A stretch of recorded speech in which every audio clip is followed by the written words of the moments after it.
ଆଉ ଥରେ ଆପଣମାନଙ୍କୁ ଆମ ଓଡ଼ିଆ ସାବସ୍କୁଲ ସ୍କୁଲ ପାଠରେ ସ୍ୱାଗତ କରୁଅଛେ।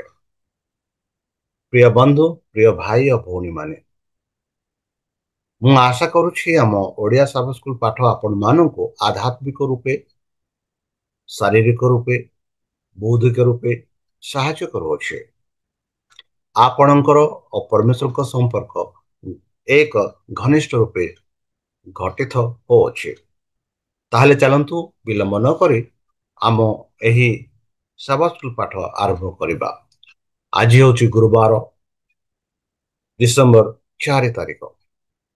ଆଉ ଆଜିର ପାଠ ହେଉଛି ଜୋଶୁଆ ଆଣ୍ଡ ଆସ୍। ଜୋଶୁଆ ଆଣ୍ଡ ଆସ୍, ଜିଓସୟ ଏବଂ ଆମେ। ଚାଲନ୍ତୁ ଜୋଶୁଆଙ୍କ ବିଷୟରେ ଆମେ ଦେଖିବା, ଯାହାକି ଜୋଶୁଆ ଆଉ ଆମ ବିଷୟରେ କେମିତି ଆମେ କହିପାରିବା। ବନ୍ଧୁ, ଜିଓସୟ ଏକ ପ୍ରକାର ଭାବରେ ଯୀଶୁ ଖ୍ରୀଷ୍ଟଙ୍କ ସେବା ବାହାରେ ମଣ୍ଡଳୀର ଜୀବନରେ ଖ୍ରୀଷ୍ଟଙ୍କ ଶରୀରରେ ଏକ ପୂରଣ ସୂଚାଇ ଥାନ୍ତି। ଜିହୋସଙ୍କ ଅଧୀନରେ ଇସ୍ରାଏଲ ଯେଉଁ ଯୁଦ୍ଧ ଗୁଡ଼ିକ ଲଢ଼ିଥିଲେ, ତାହା କେଉଁ ଅର୍ଥରେ ମଣ୍ଡଳୀର ଆଧ୍ୟାତ୍ମିକ ସଂଘର୍ଷକୁ ପୂର୍ବଭାଷା ଦିଏ, ତାହା ବିଷୟ ଆମେ ଦେଖିବା।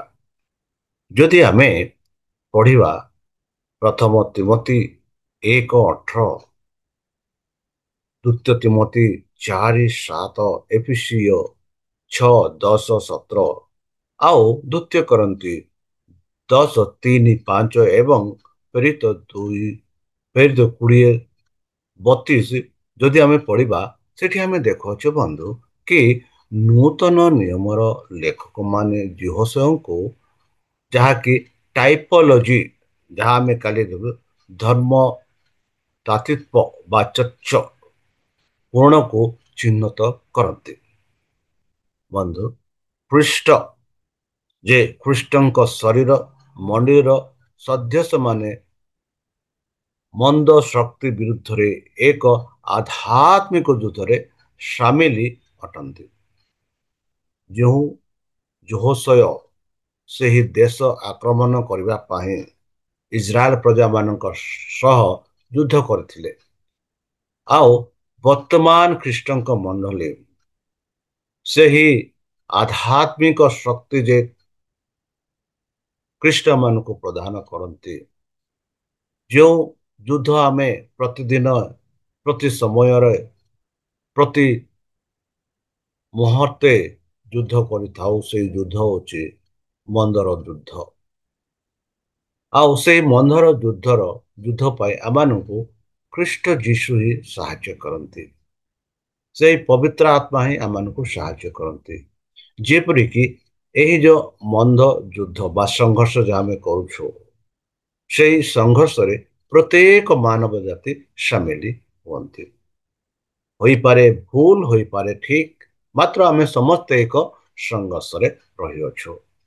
ଆଉ ସେହି ସଂଘର୍ଷ ହେଉଛି ବର୍ତ୍ତମାନ ଶୈତାନ ସହ ଆମେ ସଂଘର୍ଷ କରୁଛୁ, ଯେ କି ପ୍ରଲୋଭନ, ମନ୍ଦ ଭାବନା, ମନ୍ଦ ଆଲୋଚନା, ମନ୍ଦ ଦୃଷ୍ଟିରେ ଆମମାନଙ୍କୁ ପ୍ରଲୋଭନ କରିଥାନ୍ତି।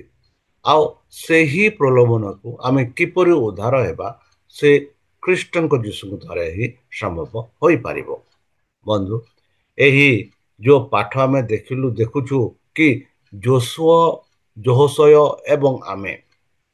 ଯହୋଶୟ ଯେପରି ସଦାପ୍ରଭୁଙ୍କ ଠାରେ ନିଜକୁ ସମର୍ପଣ କରିଥିଲେ, ଆଉ ସେହି ସମର୍ପଣ ଦ୍ୱାରା ସଦାପ୍ରଭୁ ପରମେଶ୍ୱର ତାଙ୍କୁ ସାହସ ଦେଲେ, ତାହାଙ୍କୁ ଶକ୍ତି ଦେଲେ, ଆଉ ତାହାଙ୍କୁ ସାହାଯ୍ୟ କଲେ। ସେହି ଯେଉଁ ଯୁଦ୍ଧ, ଯେଉଁ କ୍ଷେତ୍ରରେ ସେମାନେ ଥିଲେ, ସେ କ୍ଷେତ୍ର ଏକ ସାଧାରଣ କ୍ଷେତ୍ର ନଥିଲା। ସେହି କ୍ଷେତ୍ରରେ ଲୋକମାନେ ଥିଲେ, ନଗର ଥିଲା, ଯୋଦ୍ଧା ମାନେ ଥିଲେ। ଆଉ ଆମେ ଦେଖୁଅଛୁ କି ମିଶର ଦେଶରୁ ଯେବେ ସେମାନେ ବାହାର ହେଲେ, ସେମାନଙ୍କ ପାଖରେ କିଛି ନଥିଲା, କିଛି ଶସ୍ତ୍ର ନଥିଲା, ସେମାନେ ଏକ ଦାସୀ ଥିଲେ, ଦାସତ୍ୱ ରୂପରେ ଥିଲେ, ଆଉ ସେହି ସେବାରେ ଥିଲେ। ସେମାନଙ୍କର ହାତରେ କିଛି ନଥିଲା, ମାତ୍ର ଆମେ ଦେଖୁଅଛୁ ପରମେଶ୍ୱର ସେମାନଙ୍କ ସହ ଥିଲେ, ଯେପରି ମୂଷାଙ୍କ ସହ ସେ ଥିଲେ। ଆଉ ଆମେ ଦେଖୁଅଛୁ ପରମେଶ୍ୱର ଜିହୋଶୟଙ୍କ ସହ ଥିଲେ, ଆଉ ସେହି ଜିହୋଶୟ ପରମେଶ୍ୱରଙ୍କ କଥା ମାନିଲେ, ଆଉ ପରମେଶ୍ୱରଙ୍କ ଅନୁସାରେ ଚାଲିଲେ, ଆଉ ସେଥିଯୋଗୁଁ ପରମେଶ୍ୱର ତାଙ୍କୁ ସାହାଯ୍ୟ କଲେ ସେହି ଯୁଦ୍ଧ ବା ସଂଘର୍ଷ ଲଢ଼ିବା ପାଇଁ। ସେହିପରି ବର୍ତ୍ତମାନ ଆମମାନଙ୍କ ସହ ଖ୍ରୀଷ୍ଟ ଯୀଶୁ ଅଛନ୍ତି। ଆମମାନେ ମଧ୍ୟ ପ୍ରତ୍ୟେକ ମୁହୂର୍ତ୍ତରେ ସେହି ସଂଘର୍ଷ ସମ୍ମୁଖୀନ କରୁଅଛୁ। ହେଲେ ସେହି ସଂଘର୍ଷ ସମ୍ମୁଖୀନ ସମୟରେ ଯେବେ ଆମେ ଖ୍ରୀଷ୍ଟଙ୍କ ଠାରେ ବିଶ୍ୱାସ କରୁଛୁ, ତାଙ୍କ କଥା ଅନୁସାରେ ଚାଲୁଅଛୁ, ତାଙ୍କ ଆଜ୍ଞା ମାନୁଅଛୁ, ସେ ଆମମାନଙ୍କୁ ସବୁ ପ୍ରକାର ଯୁଦ୍ଧର, ସବୁ ପ୍ରକାର ବିପଦରୁ, ସବୁ ପ୍ରକାର ପ୍ରଲୋଭନରୁ ସେମାନଙ୍କୁ ଉଦ୍ଧାର କରିବେ। ଆମମାନଙ୍କ ପାଇଁ ସେ ଲଢ଼ିବେ, ଯୁଦ୍ଧ କରିବେ, ଯେପରି ଆମେ ସେଇ ଯୁଦ୍ଧରୁ ଜୟ ହୋଇପାରିବା। ବନ୍ଧୁ, ଆଜି ଆମ ପାଇଁ ଖ୍ରୀଷ୍ଟ ଆସିଅଛନ୍ତି, ଆମମାନଙ୍କ ଠାରେ ଅଛନ୍ତି।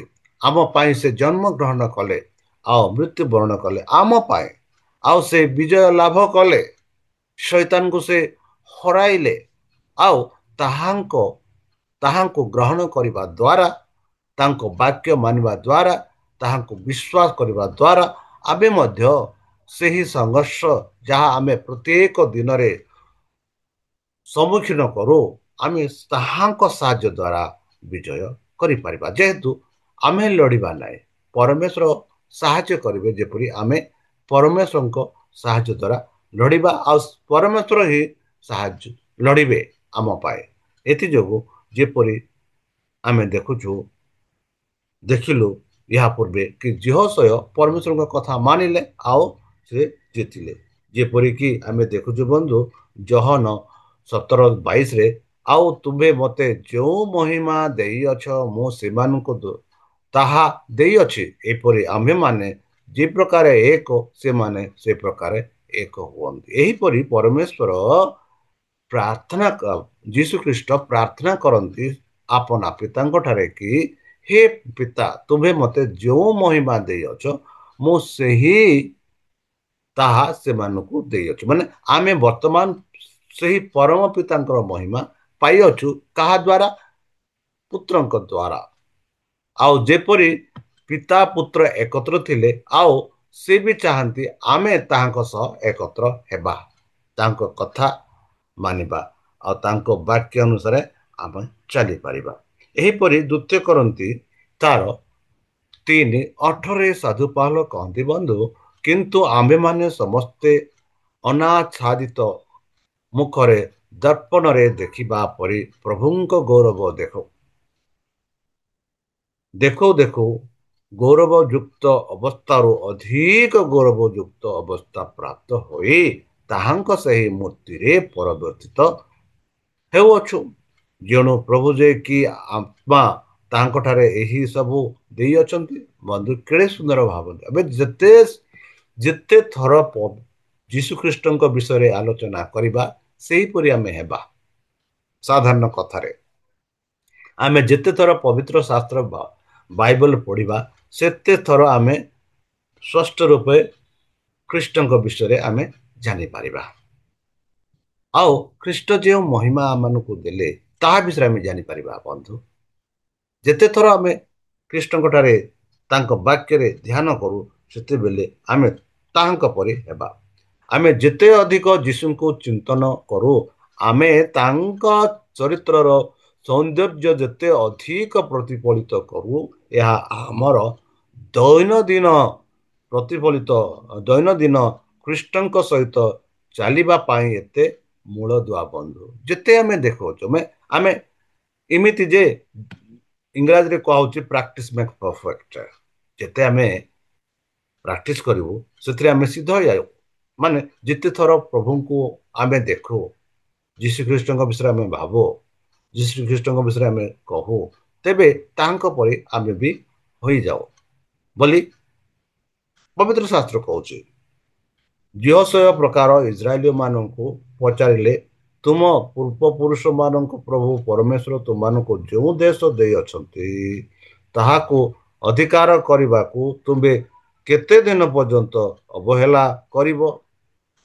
ବନ୍ଧୁ, ପରମେଶ୍ୱର ସେମାନଙ୍କୁ କହିଲେ, ମୁଁ ତୁମମାନଙ୍କୁ ସାହାଯ୍ୟ କରିବି। ଆଉ ତମେ ଯେଉଁ ଦେଶରେ ପ୍ରବେଶ କରିବାକୁ ଯାଉଛ ସେଇ ଦେଶରେ ତମେ ସେଇ ଦେଶର ଲୋକମାନଙ୍କୁ ତୋଳିଦିଅ, ଯୁଦ୍ଧ କରି। ଆଉ ଯଦି ଯେବେ ପରମେଶ୍ୱର କହିଛନ୍ତି ତାଙ୍କ ଉପରେ ନିର୍ଭର କରି ଆମେ ତାଙ୍କ ବାକ୍ୟ ଅନୁସାରେ ଚାଲିବାକୁ ପଡିବ। ଯୀଶୁଖ୍ରୀଷ୍ଟ ମାନଙ୍କୁ କହନ୍ତି କି ମୁଁ ତୁମ ସହ ଅଛି, ମାନେ ଏହା ତାଙ୍କର ଆଶ୍ୱାସନା। ତାହେଲେ ସେହି ଆଶ୍ୱାସନାକୁ ଆମେ ଗ୍ରହଣ କରି ତାଙ୍କ ବାକ୍ୟ ଅନୁସାରେ ଆମେ ଆଗକୁ ବଢିବାକୁ ପଡିବ, ଯେହେତୁ ଖ୍ରୀଷ୍ଟ ମାନଙ୍କୁ ଶକ୍ତି ପ୍ରଦାନ କରିବେ। ଜାଗତିକ ଯେତେ ପ୍ରଲୋଭନ ଆମେ ସମ୍ମୁଖୀନ କରିଥାଉ ବନ୍ଧୁ, ଖ୍ରୀଷ୍ଟ ଏମାନଙ୍କୁ ସାହାଯ୍ୟ କରନ୍ତି ଯେପରିକି ତାଙ୍କ ପରି ଆମେ ହୋଇପାରିବା। ବନ୍ଧୁ, ତାହେଲେ ଚାଲନ୍ତୁ, ଯେଉଁ ଖ୍ରୀଷ୍ଟ ତୁମ ପାଇଁ ମୋ ପାଇଁ ପ୍ରାଣ ଦାନ ଦେଲେ, ଯେଉଁ ଖ୍ରୀଷ୍ଟ ତମ ପାଇଁ ମୋ ପାଇଁ ମୃତ୍ୟୁରୁ ଜି ଉଠିଲେ, ଯେଉଁ ଖ୍ରୀଷ୍ଟ ମୋର ତମର ପାପ ସବୁ ବହନ କରି କ୍ରୁଶରେ ମୃତ୍ୟୁ ହେଲେ, ସେ ଆଜି ବି ଏମାନଙ୍କ ସହ ଅଛନ୍ତି। ସେ ଆଜି ବି କହନ୍ତି ମୁଁ ତୁମମାନଙ୍କୁ ସାହାଯ୍ୟ କରିବି। ଆଉ ଆମର କର୍ତ୍ତବ୍ୟ ତାହାଙ୍କ ପରି ହେବା ପାଇଁ, ତାଙ୍କ ବାକ୍ୟ ଶୁଣିବା ପାଇଁ, ତାଙ୍କ ଆଜ୍ଞା ମାନିବା ପାଇଁ ଆମର କର୍ତ୍ତବ୍ୟ। ଯେବେ ଆମେ ଏହିପରି କରୁ, ନିଶ୍ଚିତ ରୂପେ ପରମେଶ୍ୱର ଆମ ସହ ରହିବେ ଆଉ ଆମମାନଙ୍କୁ ସମସ୍ତ ପ୍ରକାର ବିଷୟରେ ଆମମାନଙ୍କୁ ଉଦ୍ଧାର କରିବେ। ତାହେଲେ ଚାଲନ୍ତୁ, ନିଜକୁ ସମର୍ପଣ କରି ତାହାଙ୍କ ମଧୁର ନାମରେ ଆମେ ପ୍ରାର୍ଥନା କରିବା। ସ୍ୱର୍ଗତ ପିତା, ଧନ୍ୟବାଦ କରୁଅଛୁ ବର୍ତ୍ତମାନ ଯେଉଁ ପବିତ୍ର ଶାସ୍ତ୍ର ଜୀବନଦାୟକ ବାକ୍ୟ ସବ ସ୍କୁଲ ମାଧ୍ୟମ ଦ୍ୱାରା ଆମେ ଶିକ୍ଷା ଲାଭ କଲୁ ପ୍ରଭୁ। ଏହି ବାକ୍ୟ ଯେପରିକି ଆମ ଅନ୍ତରରେ ରହିପାରିବ, ଏଥିପାଇଁ ଆମମାନଙ୍କୁ ବୁଦ୍ଧିରେ, ଜ୍ଞାନରେ, ଶକ୍ତିରେ ପରିପୂର୍ଣ୍ଣ କର। ଶତ୍ରୁ ଶୟତାନ ହାତରୁ ଆମମାନଙ୍କୁ ଦୂରେଇ ରଖ। ପବିତ୍ର ଆତ୍ମା ଦ୍ୱାରା ଆମମାନଙ୍କୁ ପରିଚାଳନା କର। ଆଉ ପରିଶେଷେ ଯେବେ ତୁମେ ତୁମ ସେହି ସହସ୍ରଦୂତଙ୍କ ସହ ଆସିବେ ଆପଣା ସାଧୁମାନଙ୍କୁ ସଂଗ୍ରହ କରିବା ପାଇଁ, ସେତେବେଳେ ଆମମାନଙ୍କୁ ଏକ ବାସସ୍ଥାନ ଦିଅ ବୋଲି ତ୍ରାଣକର୍ତ୍ତା ପ୍ରଭୁ ଯୀଶୁଙ୍କ ମଧୁରମୟ ନାମରେ ଏହି ଛୋଟ ବିକ୍ଷମା ହଉଛି ଶୁଣି ଗ୍ରହଣ କର। ଆମେନ୍।